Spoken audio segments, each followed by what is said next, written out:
Rumour কিংবা gossip বরাবরই বেশ মুখরোচক আর গুঞ্জন ছড়িয়ে পড়ে আলোর গতিতে। তবে প্রশ্ন একটাই, আকাশে বাতাসে কান পাতলেই যা শোনা যায় তা সবই কি মিথ্যা বানোয়াট? লোকে তো বলে যা রটে তার কিছুটা হলেও বটে। 2022 কাতার বিশ্বকাপের ফাইনালে হ্যাট্রিক করেও দলকে শিরোপা জেতাতে পারেননি কিলিয়ান এমবাপে। তারই চোখের সামনে দিয়ে বিশ্বকাপের ট্রফিটা বাড়ি নিয়ে যায় তারই পিএসজির সতীর্থ লিওনেল মেসি। এরপরে চারিদিকে কান পাতলে শোনা যেত ফাটল ধরেছে মেসি এমবাপের সম্পর্কে। মেসি অবশ্য বারবারই বলতেন সব ঠিক আছে।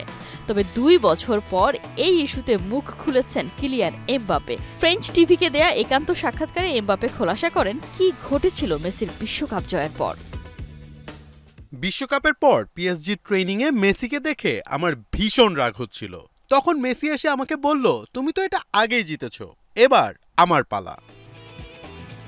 একটা কথা আছে, লিওনেল মেসি এমন এক ক্যারেক্টার যাকে অপছন্দ করা যেতেই পারে, তবে অস্বীকার কখনো করা সম্ভব না। কিলিয়ান এমবাপেও পারেননি। যখন যেভাবে সুযোগ পেয়েছিলেন বিশ্বসেরা ফুটবলারের কাছ থেকে নিয়েছিলেন টিপস।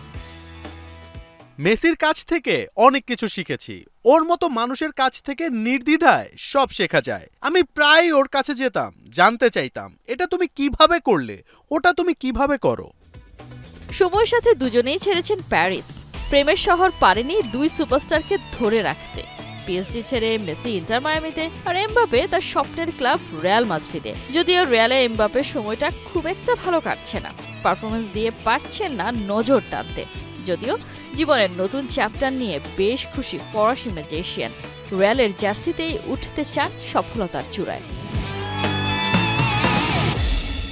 কোহিনুর কণা, ৭১।